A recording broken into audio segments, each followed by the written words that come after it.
성령 충만한 삶의 많은 성도들이 성령 충만을 특별한 은사자나 사역자의 전유물로 오해합니다.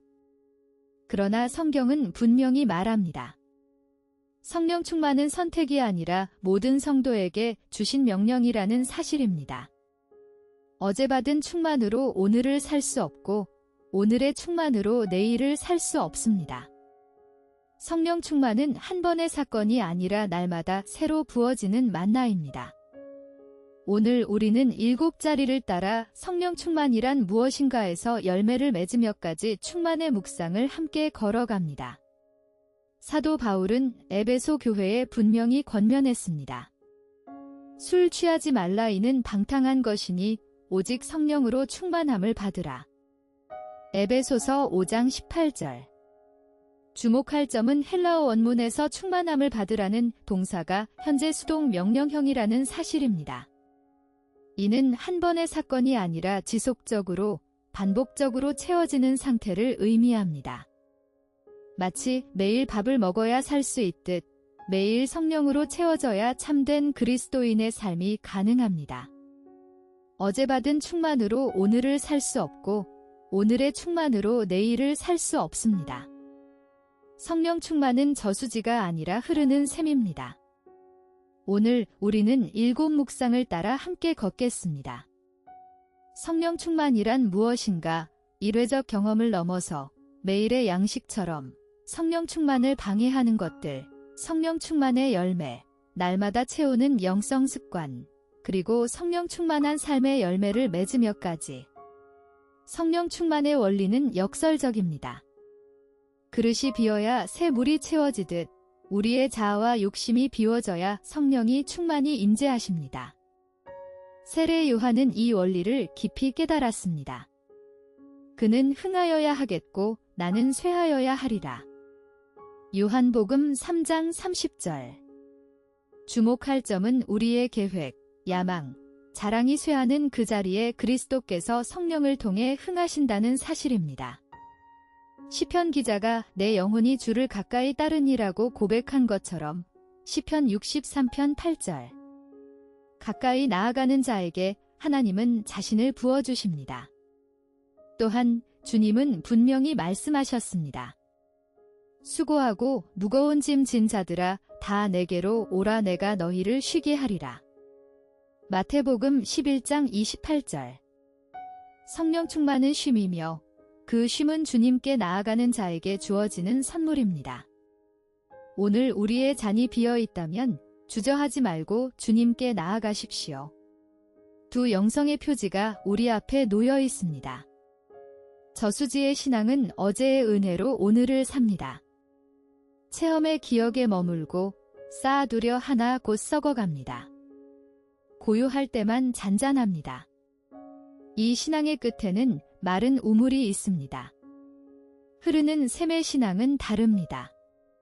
오늘 아침에 만나로 살고 오늘의 임재에 깨어 있습니다. 흘려보내는 만큼 새로 차오르고 풍랑 속에서도 잔잔합니다. 예수님은 분명히 약속하셨습니다. 내가 주는 물을 마시는 자는 영원히 목마르지 아니하리니 내가 주는 물은 그 속에서 영생하도록 솟아나는 샘물이 되리라. 요한복음 4장 14절. 주목할 점은 그 생수가 한 번 들이켜고 끝나는 고여있는 샘이 아니라 속에서 끊임없이 솟아나는 샘이라는 사실입니다. 성령 충만은 저수지가 아니라 강물입니다. 은혜는 저축되는 것이 아니라 흘러가는 것입니다. 고이면 썩고 흐르면 삽니다. 오순절 마가의 다락방에서 불의 혀처럼 갈라지는 성령을 받았던 제자들은 그 후 어떻게 살았을까요? 사도행전을 유심히 읽어보면 놀라운 사실을 발견하게 됩니다. 단 한 번의 충만으로 끝난 것이 아니었다는 점입니다. 사도 베드로는 공회 앞에 섰을 때 다시 한번 성령이 충만하여 담대히 복음을 전했고 박해가 밀려와 기도할 때 모인 자들이 또다시 성령이 충만하여 하나님의 말씀을 담대히 전했습니다. 빌기를 다함에 모인 곳이 진동하더니 무리가 다 성령이 충만하여 담대히 하나님의 말씀을 전하니라. 사도행전 4장 31절. 주목할 점은 성령 충만이 일회성 세례가 아니라 날마다 새로워지는 생명의 호흡이라는 사실입니다. 선지자 엘리야는 갈멜산에서 위대한 체험을 했습니다. 그러나 바로 다음 장, 그는 이세벨의 위협 앞에서 로뎀나무 아래 주저앉아 죽기를 구합니다. 어제의 충만이 오늘의 두려움을 막아주지 못했습니다. 그때 하나님은 떡과 물을 주시며 말씀하셨습니다. 내 길이 머니 일어나 먹으라. 우리는 매일 새끼 밥을 먹습니다. 어제 배불리 먹었다고 오늘 굶을 수 있는 사람은 없습니다. 육신의 생명이 이러할진대 하물며 영혼의 생명은 어떠하겠습니까? 성령 충만은 한 번의 사건이 아니라 매일의 양식입니다. 예수님께서 가르치신 기도에는 깊은 지혜가 담겨 있습니다. 1년치 양식이 아니라 일용할 양식을 구하라 하셨습니다. 오늘 우리에게 일용할 양식을 주시옵고. 마태복음 6장 11절. 주목할 점은 광야의 이스라엘 백성이 만나를 거두었을 때 하루치 이상을 쌓아두면 벌레가 생기고 썩었다는 사실입니다. 오직 안식일 전날만 이틀치를 허락하셨습니다. 하나님께서는 매일 당신을 의지하는 삶을 훈련시키셨습니다. 예레미야는 분명히 고백했습니다. 여호와의 인자와 긍휼이 무궁하심으로 우리가 진멸되지 아니함이니이다. 이것들이 아침마다 새로우니 주의 성실하심이 크시도소이다. 예레미야애가 3장 22절에서 23절. 아침마다 새롭다는 이 말씀은 영적 삶의 비밀을 보여줍니다. 성령 충만은 하나님께서 값없이 주시는 은혜이지만 우리 안에는 그 불길을 꺼뜨리는 방해물들이 숨어 있습니다. 사도 바울은 에베소 교회에 편지하며 단호하게 경고했습니다. 하나님의 성령을 근심하게 하지 말라. 그 안에서 너희가 구속의 날까지 인치심을 받았느니라. 에베소서 4장 30절. 주목할 점은 성령이 인격이시라는 사실입니다. 그러므로 우리의 죄악된 생각과 행동으로 근심하시기도 하고 소멸되기도 합니다. 성령을 방해하는 것들이 무엇인지 정직하게 직면하지 않고서는 우리는 결코 충만함에 이를 수 없습니다. 야고보 사도는 분명히 외쳤습니다. 세상과 벗된 것이 하나님과 원수됨을 알지 못하느냐. 야고보서 4장 4절. 성령은 쫓겨나는 것이 아니라 근심하며 물러서십니다. 우리가 그분을 모실 공간을 비워드릴 때 그분은 기꺼이 다시 그 자리에 임하십니다. 오늘 내 마음의 방을 점검합시다. 비워진 만큼 성령께서 채우십니다. 성령을 근심하게 하는 자리는 셋입니다. 첫째, 근심의 자리입니다. 내일에 대한 두려움, 생계에 대한 불안, 자녀에 대한 걱정. 근심은 단순한 감정이 아니라 하나님의 공급하심을 믿지 못하는 불신앙의 뿌리입니다. 주님은 분명히 말씀하셨습니다. 그러므로 내일 일을 위하여 염려하지 말라. 내일 일은 내일이 염려할 것이요. 마태복음 6장 34절. 둘째, 탐욕의 자리입니다. 사도 바울은 분명히 선언했습니다. 탐심은 우상 숭배니라. 골로새서 3장 5절. 예수님은 한 사람도 두 주인을 섬길 수 없다 하시며 하나님과 재물을 겸하여 섬기지 못한다고 경고하셨습니다. 마태복음 6장 24절. 셋째, 분노의 자리입니다. 사도 바울은 분명히 명령했습니다. 분을 내어도 죄를 짓지 말며 해가 지도록 분을 품지 말고 마귀에게 틈을 주지 말라. 에베소서 4장 26절에서 27절. 성령 충만은 순간의 감격이 아니라 지속적인 인격의 변화로 나타납니다. 사도 바울은 육체의 일과 성령의 열매를 선명히 대조하며 성령을 따라 사는 자의 삶이 어떻게 달라지는지 분명히 선포했습니다. 열매는 스스로 자라지 않습니다. 뿌리가 깊고 수액이 흘러야 가지 끝에 맺힙니다. 마찬가지로 성령의 열매는 우리가 그리스도라는 참 포도나무에 붙어 있을 때 자연스럽게 맺힙니다. 사도 바울은 분명히 기록했습니다. 오직 성령의 열매는 사랑과 희락과 화평과 오래 참음과 자비와 양선과 충성과 온유와 절제니 이 같은 것을 금지할 법이 없느니라. 갈라디아서 5장 22절에서 23절. 주목할 점은 이 9가지 덕목이 9개의 열매가 아니라 한 열매의 9가지 마디라는 사실입니다. 성령 한 분이 맺으시는 하나의 성품이기에 사랑이 없는 희락, 화평을 깨뜨리는 충성은 성령의 열매일 수 없습니다. 이 9가지는 한 송이 포도입니다. 열매의 머리에 놓인 세 단어는 하나님과 자신과 이웃과의 관계를 떠받치는 세 기둥입니다. 사랑은 하나님께로부터 흘러오고 희락은 내 안에서 솟아나며 화평은 이웃을 향해 퍼져갑니다. 예수께서 친히 이것을 약속하셨습니다. 평안을 너희에게 끼치노니 곧 나의 평안을 너희에게 주노라. 내가 너희에게 주는 것은 세상이 주는 것과 같지 아니하니라. 너희는 마음에 근심도 말고 두려워하지도 말라. 요한복음 14장 27절.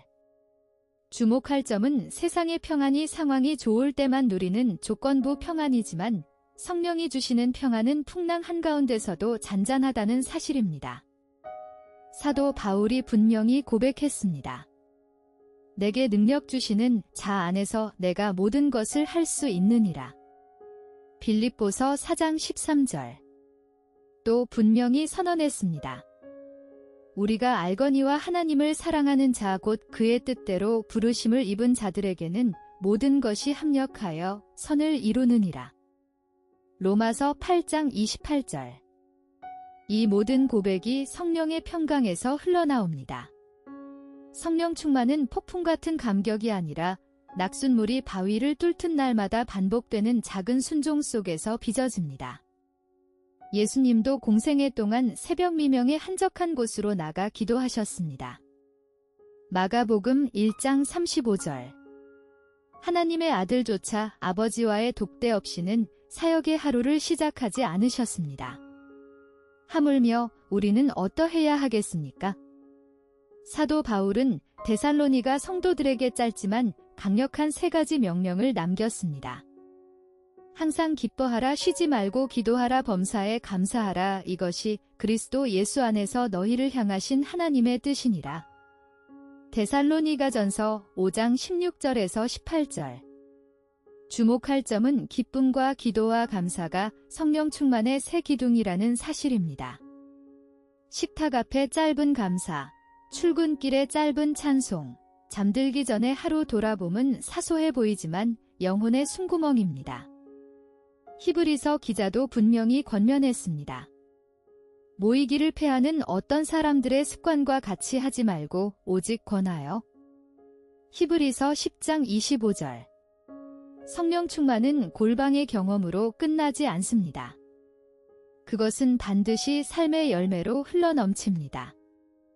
예수님은 우리를 나무에 그리고 우리 삶을 그 나무가 맺는 열매에 비유하셨습니다. 뿌리가 성령의 생수를 마시고 있다면 가지 끝에서는 반드시 빛깔 고운 열매가 맺힙니다.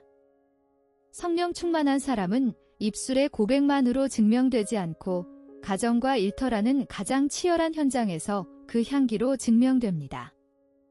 예수님은 분명히 명령하셨습니다. 내 안에 거하라. 나도 너희 안에 거하리라. 가지가 포도나무에 붙어있지 아니하면 스스로 열매를 맺을 수 없음같이 너희도 내 안에 있지 아니하면 그러하리라. 요한복음 15장 4절. 주목할 점은 열매를 맺으려면 가지가 포도나무에 붙어있어야 한다는 사실입니다. 예수님은 이것을 거한다는 동사로 표현하셨습니다. 오늘도 가정의 식탁에서, 일터의 책상 앞에서, 좁은 골목과 붐비는 지하철에서 우리는 그리스도의 향기를 흘려보내는 작은 나무로 서 있어야 합니다. 열매가 검증되는 자리는 셋입니다. 첫째, 가정의 자리입니다. 교회에서 은혜 받고 집에 돌아와 배우자에게 짜증을 낸다면 우리는 정직하게 물어야 합니다. 내가 받은 것이 과연 성령 충만이었는가? 열매는 가장 가까운 사람 앞에서 가장 피곤한 시간에 드러납니다. 아침 식탁에서의 말투, 자녀의 실수 앞에서의 표정이 곧 성령의 증거입니다. 둘째, 일터의 자리입니다. 사도 바울은 분명히 권면했습니다. 너희의 말을 항상 은혜 가운데서 소금으로 맛을 냄과 같이 하라. 그리하면 각 사람에게 마땅히 대답할 것을 알리라. 골로새서 4장 6절. 말 한마디에 소금이 배어 있으려면 그 사람의 내면이 먼저 성령으로 절여져 있어야 합니다. 셋째, 향기의 자리입니다. 사도 바울은 우리가 그리스도의 향기라고 했습니다. 향기는 본인이 애써 뿌리는 것이 아니라 그 사람이 있던 자리에 저절로 남습니다. 고린도후서 2장 15절. 이 책이 한 가지 묻고자 했던 것은 분명합니다. 성령 충만을 일회적 사건으로 여겨왔는가? 매일의 양식으로 받아왔는가? 성령 충만이란 무엇인가? 일회적 경험을 넘어서 매일의 양식처럼 성령 충만을 방해하는 것들, 성령 충만의 열매, 날마다 채우는 영성 습관, 그리고 성령 충만한 삶의 열매를 맺으며 7 묵상을 따라 우리가 함께 걸어온 길은 결국 한자리로 우리를 데려갑니다.